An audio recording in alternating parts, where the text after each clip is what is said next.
All right, good morning. Really cool to have you here. Small group, but it's all right because this is the last day of Chem 221 lecture, which is really awesome, and I'm really glad to have you all here.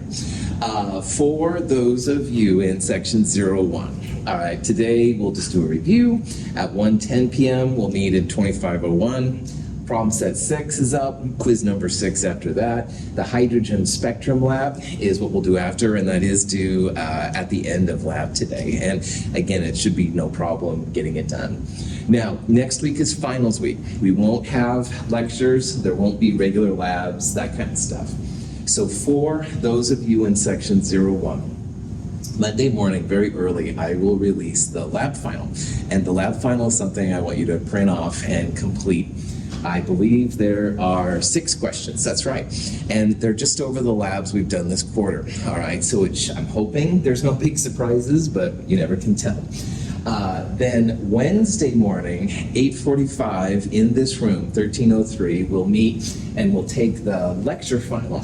And the lecture final is just a series of multiple choice questions over the different chapters we've seen. There's a couple of short answer questions. You'll turn in the lab final at that time, along with the final exam prep worksheet. I expect to have everything available for you to look at by Friday, so you'll be able to see how you did on the exams. I don't return the finals, but you can totally see how you did. So Friday, we should be totally wrapped up. You'll be done with Chem 221 Wednesday by 11 a.m. Any questions, that kind of stuff? Awesome. So what I'll do now is I'll just go through as many of the review questions as I can. There's a complete version of this lecture online.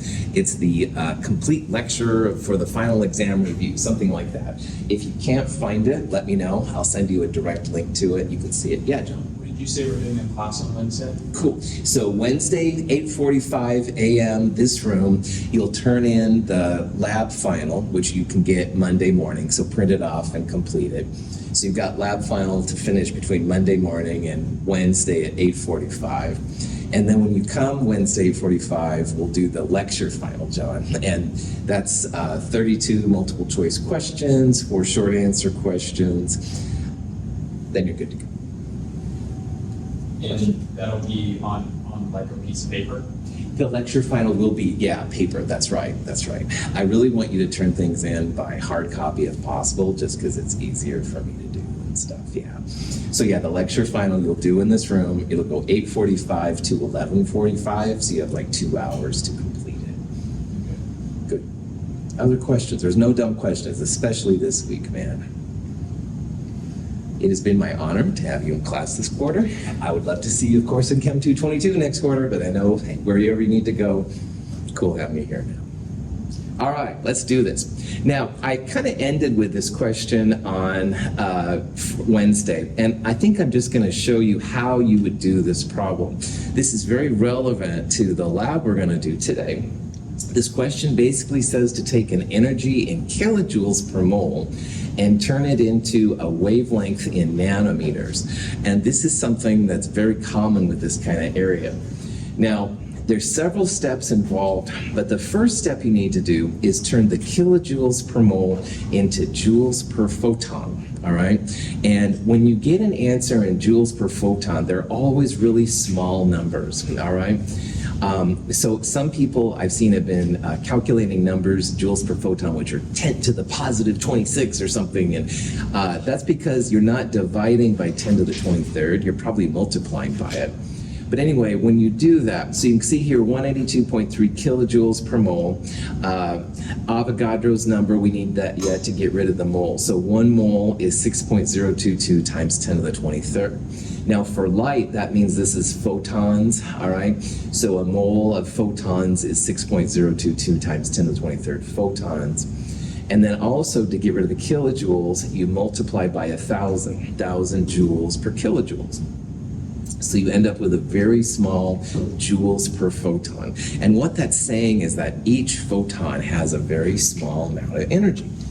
Now, from the joules per photon, that's when you can figure out wavelength, frequency, all this kind of jazz. So delta E equals hc over lambda, and lambda is the wavelength. So lambda, the wavelength, equals hc over the delta E, but make sure you put in again that joules per photon number. So Planck's constant, speed of light, divided by the energy per photon we calculated earlier. The initial answer you get out is a very small number, and that's the meters value of the wavelength. But usually visible light especially is recorded and reported in nanometers. So finally, meters to nanometers, there's 10 to the minus 9 meters in a nanometer. Nano is one of the metric prefixes. And so at the very end of the day, 656.3 nanometers is the answer. So if you look at all this stuff, I mean, we went like moles to photons, kilojoules to joules, joules, Planck's constant, and speed of light to wavelength, and meters to nanometers. There is a short expression, what I call a quick and dirty expression in the hydrogen lab that allows you to go directly from a kilojoules per mole to a nanometer. And that can be really handy. And I'll talk about that in lab today. Any questions on any of this kind of stuff? All right, everyone. What's going on? Last day of class, man. We were waiting for you. Here's another kind of question stuff that you may end up seeing. So de Broglie discovered, if you will, or found out that particles can have wavelengths associated with them. Now, this is different than a wavelength for a photon, all right? Wavelengths for photons, on the last problem, photons have no mass, but sometimes substances will have observable wavelengths. So this question is basically saying, calculate the de Broglie wavelength for this electron traveling that speed, and see if you can figure out which of those is the correct answer here.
So one thing that's really cool to know about these kind of problems is that if you use what's called SI units, which are joules and meters and seconds and kilograms, which is why this was kind of important here. That would be 2.2 pounds.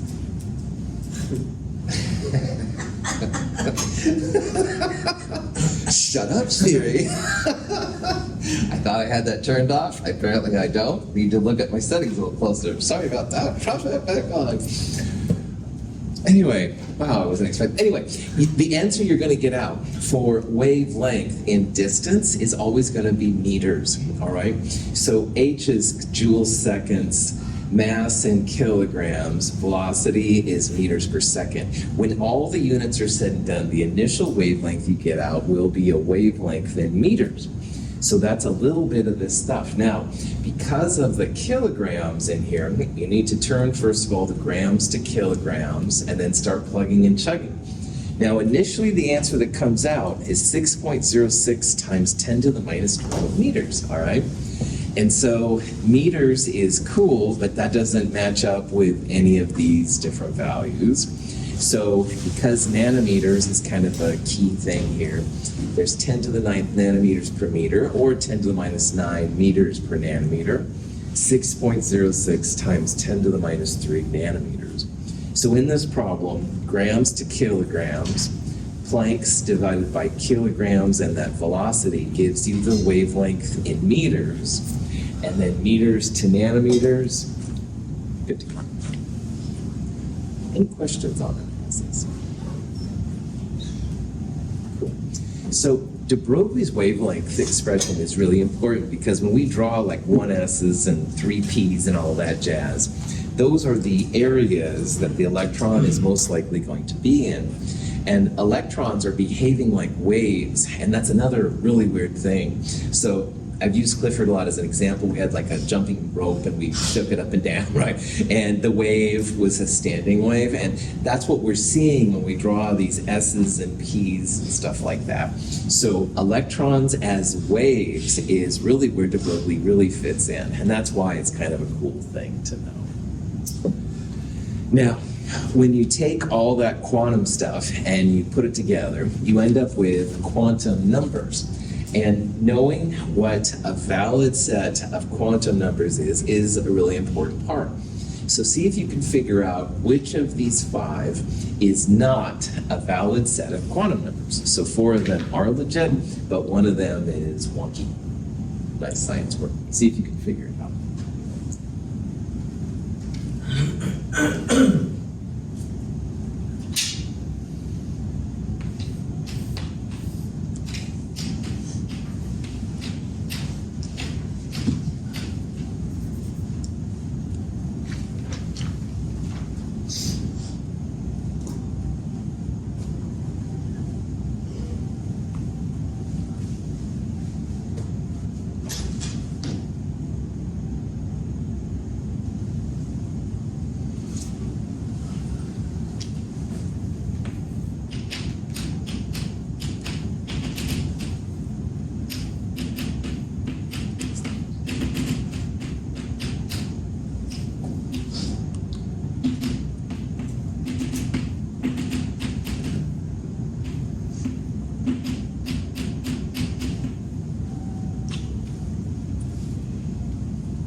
So the 4 quantum numbers are N, L, M sub L, and M sub S. All right, and just as a quick review, N is the shell number, a principal quantum number, or whatever.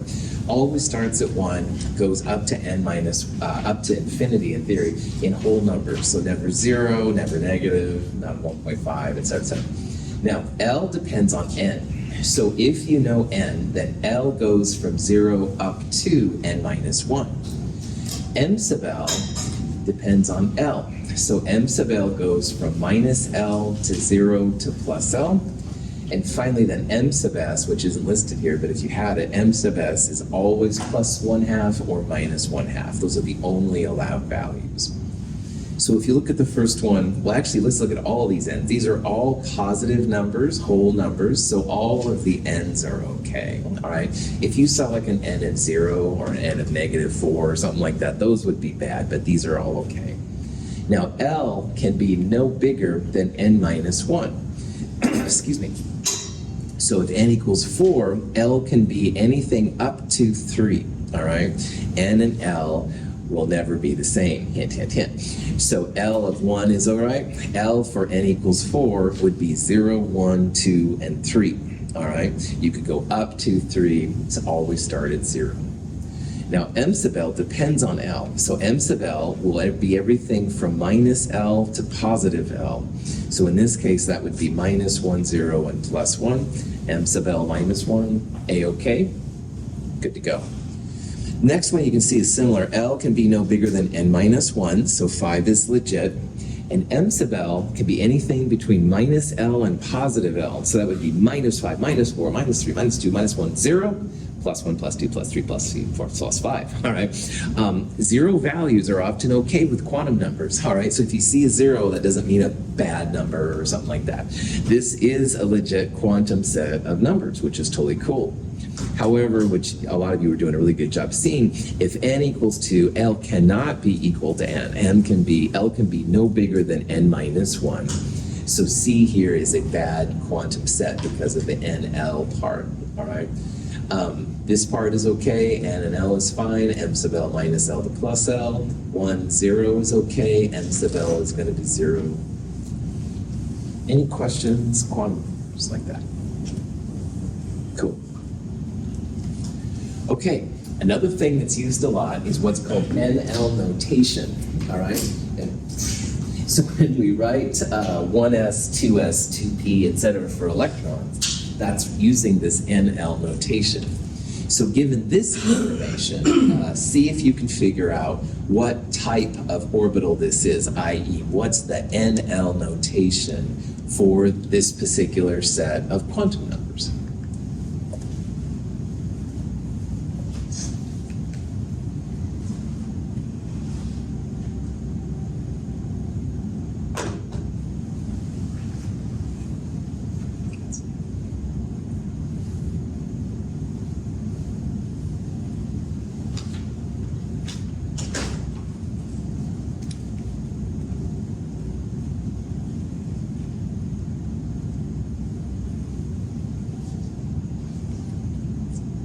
Excellent. I think you're all on top of this. Nice job. So NL, the N number is always the first part. So N equals 3 means the first part's going to be 3. So 4D and 1F are both out. Okay.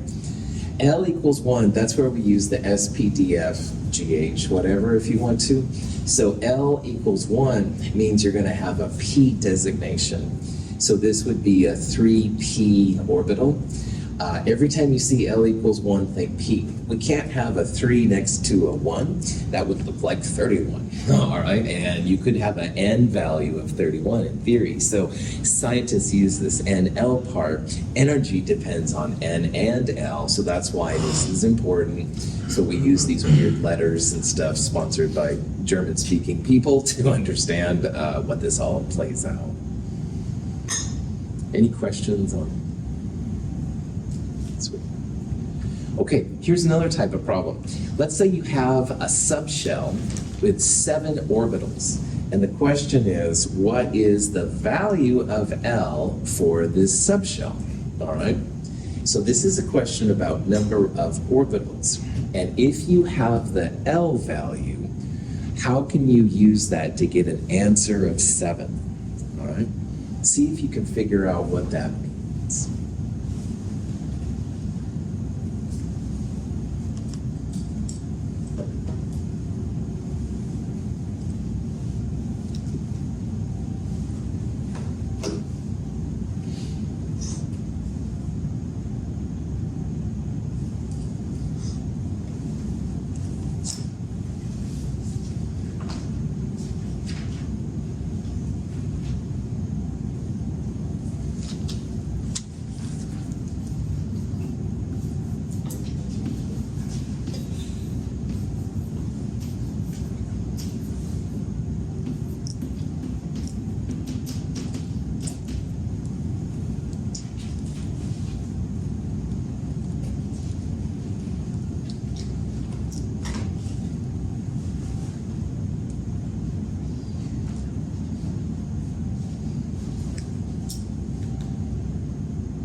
going to talk about the quantum number interpretation of all this in just a second. But instead, let's shift and look at the periodic table. Woo-hoo! Just what you wanted to do, I know, in the last day class. We started with, anyway, blah, blah, blah. 2 electrons per orbital. So the S block, which is helium over here, by the way, the S block is right here. So how many orbitals in the S block of electrons? 1, that's right. So you can have up, spin down, blah, blah, blah. So S's have 1, and there's 2 columns, all right? Now let's jump over to the right. Now helium again is over here for this discussion. 6 columns, so that means 6 electrons, all right? If there are 2 electrons per orbital, how many orbitals would we write for the P block? 3, that's right. So 3 orbitals, 2 electrons per orbital, 1, 2, 3, 4, 5, 6. That's what we're seeing right there. So 1 orbital here, 3 orbitals over here. How many for the Ds? 10 electrons, 5 orbitals. Yeah, right on, that's right. There's 10 electrons and 5 orbitals. Yep, that's okay. So there's 10 electrons, 2 electrons per orbital, so 5. So remember, quantum mechanics is filled with all these patterns. So we saw 1 orbital for S, 3 for P, 5 for D. How many orbitals will be in an F system? 7, right on, Mars side, right on. 7, yeah. So S is 1 orbital, P's are 3s, D's are 5, and the F's are 7. So one way you could answer this is literally by looking at the periodic table. F's always have 7 orbitals, all right? So one way to answer this is to say, oh, well, that must be an F system. L is 3, all right? So 7 orbitals, when you write out the little boxes in orbital box diagrams, the 4F and 5F, you'd have 6 boxes there, all right? That's one way. Now, the quantum mechanical way, which works better for some of you, and that's fine too, is that number of orbitals, if you have an L value, 2L plus 1. So if 2L plus 1 equals 7, 7 minus 1 is 6, 6 divided by 2, that's another way to see that 3 should be the right answer here, all right? So you can answer this one from a couple of different ways. The periodic table, man, it's awesome. It's a cheat sheet. I know it doesn't feel like it sometimes, but it really is. And you can think about how this all works out. So if 2L plus 1 equals 7 when L equals 3, 2L plus 1 would be 5 for the D system, all right? And 2L plus 1 equals 5 is where L equals 2 comes from. 2L plus 1 equals 3 for P is where L is 1, et cetera, et cetera. So there are different ways to do it, and I don't care which way you use to figure it out. But any questions on That is so scary. It's a little strange and stuff, yeah. But what's really wild, is that, remember, all of this stuff came from integration, right? Like Math 254 kind of jazz. So it's taking complicated stuff and making this own little world of information. And anyway, that blows my mind. But it's all stuff you can. Just like puzzles. Puzzles. Yeah. Puzzle sounds less threatening, definitely. Well done. All right, nodal planes. All right, nodes are places where there is no electron density. And there's 2 types of planes, 2 types of nodes, excuse me. The planar nodes equals L, and the spherical nodes equals n minus L minus 1. All right. So this question is basically about finding what type of orbital with 2 nodal planes. Well, that means if there's 2 nodal planes, L must be 2. And so L is 2, which a lot of you are seeing already, which is fantastic. If L is 2, then that means you're going to have a D system. All right. So literally, these nodal planes equals L. The figure 8 has a nice sheet of glass that can go right through the middle. So that's like 1 nodal plane. And the D's, more or less, are like two of these figure eights. So you can go, I always think of it like that Fruit Ninja game, but anyway, all right, prop that back on, sorry. Getting too excited here. Anyway, these planar nodes are literally like sheets of glass that can go through it. And so planar nodes are literally equal to L. The F's then basically have three of these Fruit Ninjas / sheets of glass that can go through them more or less, all right? And sometimes they're easier to see than other times, but that's the idea.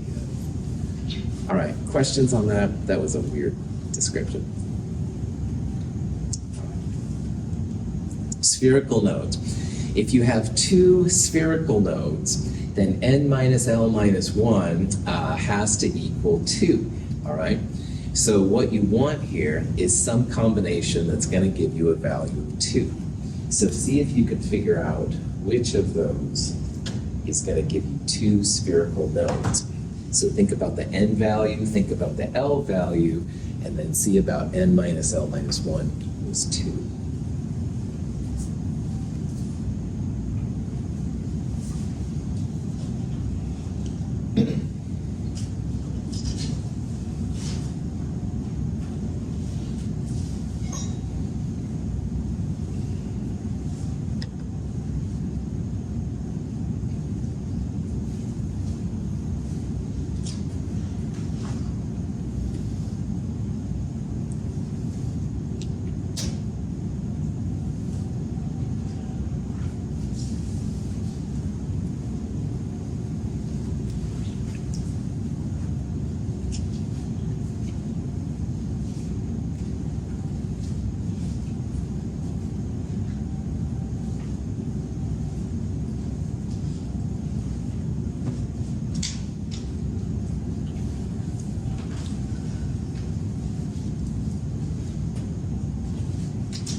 Looks like you're all on this. 3D, let's do C as an example. The n value is the number, so n is 3. D corresponds to an L value, and this is where this little list is really important, okay? So D means L equals 2. So for 3D, you go 3 minus 2 minus 1, there would be 0, 3 minus 2 minus 1, there would be 0 spherical nodes for that one. But as most of you saw, which was awesome, 4p, n is 4, p means L is 1, so 4 minus 1 for the L, minus 1 more for the definition is going to give you 2 spherical nodes, all right? So this is basically just helping to test your n and L knowledge and stuff, how to interpret one to the other. Any questions on that? All right, so the reason, once again, that we do all this NL stuff is because energy depends not just on N, which is what Bohr thought, but it's actually N and L. So these are examples of electron configurations. And this question just says, what is the electron configuration for neutral chlorine? All right? So see if you can figure out which of those would represent neutral chlorine based on what you know.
Looks like you all are doing great on this.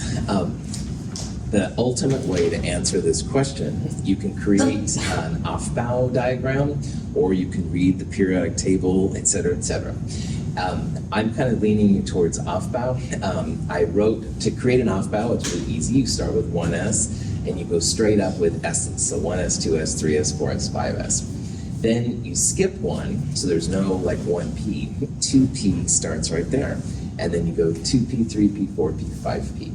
And then you skip one, 3d, skip one, 4f, 5g, et cetera, et cetera. And diagonal arrows show you how you fill the orbitals. So 1s is always filled in first, all right? So you can see on these examples, even these, there's always a 1s thing. 2s is next, 2p, 3s, 3p, 4s, 3d, 4p, et cetera, et cetera. Now, every time you see an s orbital, they hold 2 electrons, and that's what we talked about, 1 orbital, 2 electrons per orbital, spin up, spin down, blah, blah, blah. P's, on the other hand, hold up to 6. So those right-hand 6 columns, those are the p block. That means you can hold up to 6 electrons. Patterns are big in quantum chemistry. So 2 electrons for s, 6 electrons for p, 10 for d. Those are the transition metals. And F's, as we briefly talked about, lanthanides and actinides, those will hold up to 14 electrons. If you had a G, it could hold up to 18 electrons, all right? So then you can literally just start sprinkling in the electrons and follow the arrow. Always start with 1s. So chlorine is number 17 on the periodic table, and that means neutral chlorine would have 17 electrons. So the first 2 electrons, definitely 1s2. 2s2 will follow that.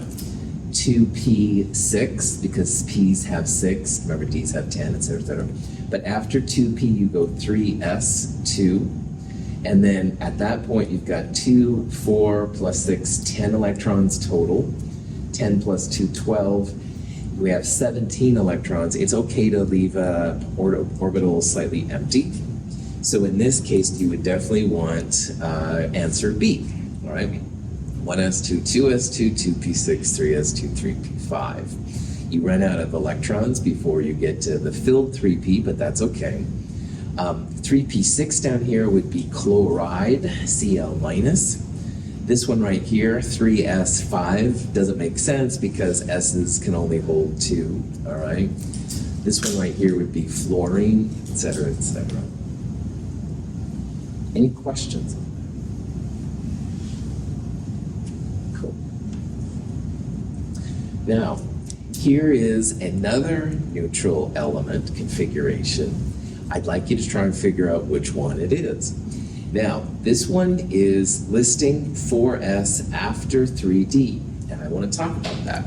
After chlorine's 3p, if you filled that all in, 4s would be next, and 3d after that.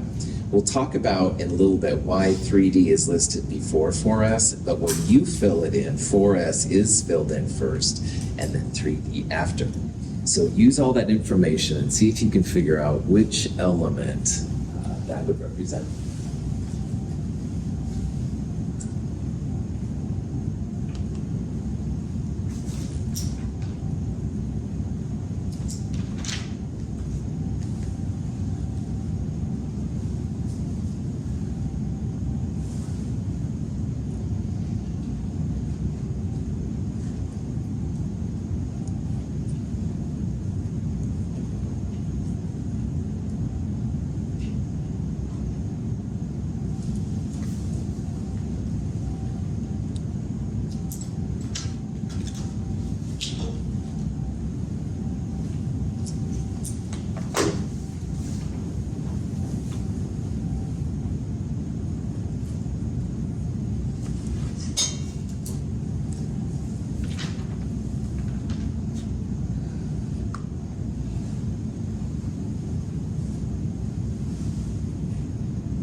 All right, so next week it's finals week. You come into the final. You can't remember your name. You're like totally sleep deprived, blah, blah, caffeinated, blah, blah, blah. You're like, ah. You see all these symbols. You can always count the total number of electrons to figure out these kind of things, all right? Assuming that I've given you reasonable things, and I think I have. So what I mean by that, 2 plus 2 plus 6 is 10. 2 plus 6, 8 more is 18. 28 plus 2, 30 electrons total. And since it's neutral, 30 electrons would be zinc, all right? And that's always something you can do. So I'm just letting you know, been there myself. Anyway, this is something that's always a possibility for you. Now, a better answer, back to the Aufbau. So 1s2 would be the first configuration, 2s2, 2p6, 3s2, 3p6, 4s2, 3d10. So we have a filled 3d10. And those are usually a little easier to figure out because there are certain places that you can figure this out. So this 2a column means you have a filled S system. So this would be, beryllium would be like 2s, and radium would be 7s2, all right? Magnesium would be 3s2, that kind of jazz. The noble gases are at the end of the p block. Put helium over there again. I just figured. Anyway, neon would be a 2p6 on the outmost, all right? Xenon, if you go backwards, would be a 5p6, et cetera, et cetera. And why that's relevant here is that zinc, cadmium, and mercury then are the end of the D block. So zinc here would be a 4 minus 1, 3d10 configuration. So zinc is going to be the answer here. Sometimes your electron configurations will be listed with 4s after 3d. Now, when you're learning how to fill electrons in, 4s, it's filled in before 3d, all right? So, yeah. Oh, it's totally threw me off. This is why it's awesome you're here and you're not home in your warm bed, right? Because, you learn this kind of stuff, right? And honestly, in the big world, zinc plus 2 is probably more important than zinc. And the positive 2 electrons mean these are the first ones out. And you'll see this listed a lot this way. A lot of times chemists want to make ions out of these things. So the highest N comes out before the other ones and stuff. So I'm just letting you know, this is something you'll see. I would prefer that 4s gets put over here as your teacher, but no one listens to me. So if that 4s2 was gone, it could be what else? Or also zinc plus 2? Yeah, zinc plus 2, that's right, yeah. I'm assuming that you'd have the same number of protons and stuff like that. You couldn't have 3d10 without at least initially having a 4s2. So, like if I said, what was this configuration, which would be an ugly, ugly question, then it makes sense that it would be like this, zinc plus 2. So all of that was there, Right. 4s2 wasn't. The only thing it really could be is zinc plus 2. Well, Or is there something else? you could have a gallium plus 1, for example. Though that's why I wouldn't ask you a question like that, because it would be really ugly. Now, gallium has a 4s2, 4p1, and gallium plus 3, you lose those 4 electrons, the N equals 4 electrons. So that's why that would be a super bad question for me as your instructor. What was that you were making? Yeah, no, that's the gist. You all are doing great. That would be more fun than you think, so. Mara, I see you with some strange facial expressions. You good? All right. Okay. Neutral tin. The tin cry, I think someone talked about. Anyway, what would be the electron configuration for neutral tin? Now, tin is Sn, all right, and Sn is number 50. See if you can use that information to figure out what the, there we go. What would be the electron configuration for neutral tin? We're using noble gas notation now because there's so many electrons. But if you think about what the outermost electrons are,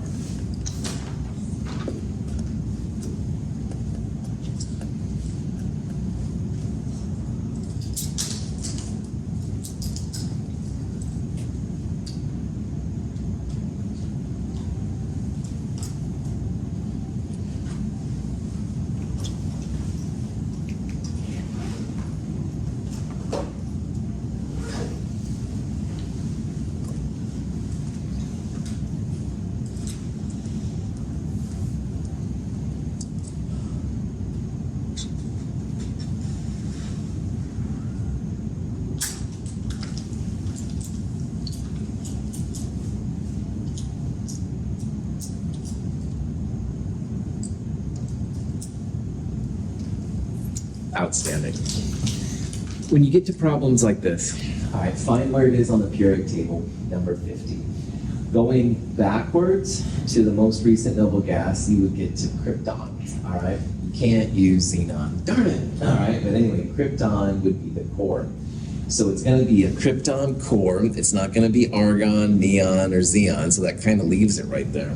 However, you can really nail it because 10 is in this P block. And the P block, if you go over to the period number, which is 5, that means that these are the 5p electrons. So indium would be a 5p1, and tin would be a 5p2.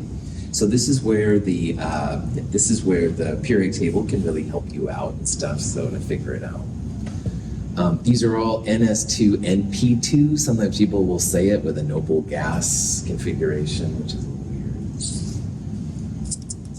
Any questions? Now, here is another neutral element, but now this time it's listed as orbital box notation. See if you can figure out what neutral element that would be.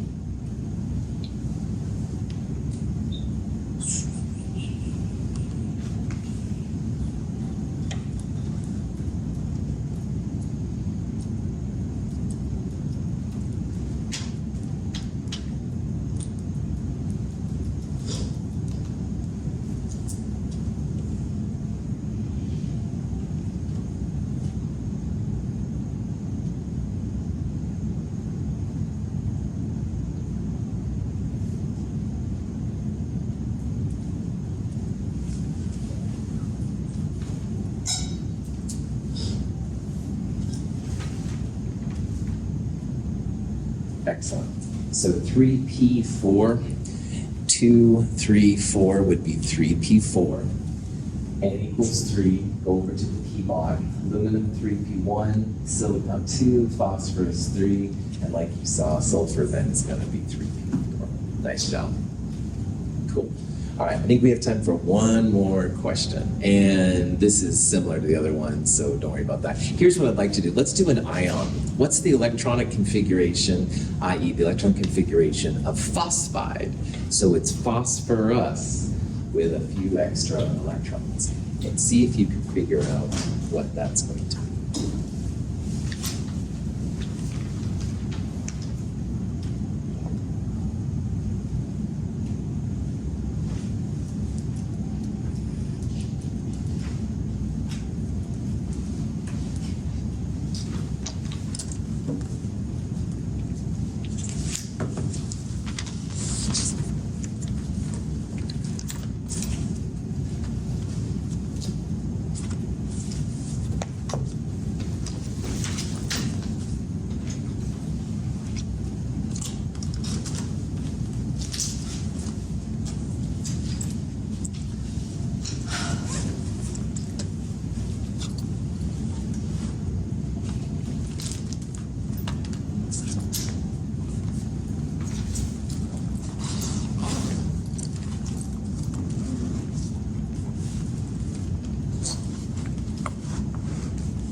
So on a problem like this, I would start with the neutral version of the element. So phosphorus, number 15 right there, is in the P block, piece right-hand 6. The number that goes in front of the P, and just go backwards to the period number. So phosphorus is in the 3P area. So neutral phosphorus would be 3P1, 3P2, 3P3. So this configuration right here would be neutral phosphorus. It's got a neon core, 3s2, 3p3. But remember, negative means adding extra electrons, all right? So if you add, in this case, 3 more electrons, you would end up with 3p4, 3p5, and then finally 3p6. Most of these want to be like the noble gases. They want to have filled octets and stuff like that. So phosphide would be neon 3s2, 3p6, or argon. You could write it like that too, although it's not as cool. Any questions on that? Okay. The complete version of this review for the midterm is available online as a YouTube video, and I go through them just like this, and you can scrub it back and forth to the ones you haven't done or something like that. If you can't find it, let me know. I'll totally send you a link. Excellent. I will see you all Wednesday, 8:45 a.m. If you have questions on anything, let me know. Thank you for being here. Wait, you won't see us later today? I'll see you in lab. That's right, on Wednesday. That's tonight. I'll see you. I was looking at Kaylin. Darn it! I've already seen Kaylin for lab, so darn it, Kaylin. I'm glad to have you here. Don't get me wrong. The rest of you, you're right. I will see you today at 1:10. That's right, for lab. Okay, Yeah, I was sorry. like- Gee, thank you for double checking that. Obviously, it's the end of the term, and my brain is out to lunch. So, thank you for the clarification. All right, see all of you, but Kaylin today at 1:10, and I'll see the rest. I'll see you, including on Wednesday. All right, questions? Have a great day. Thank you for double checking.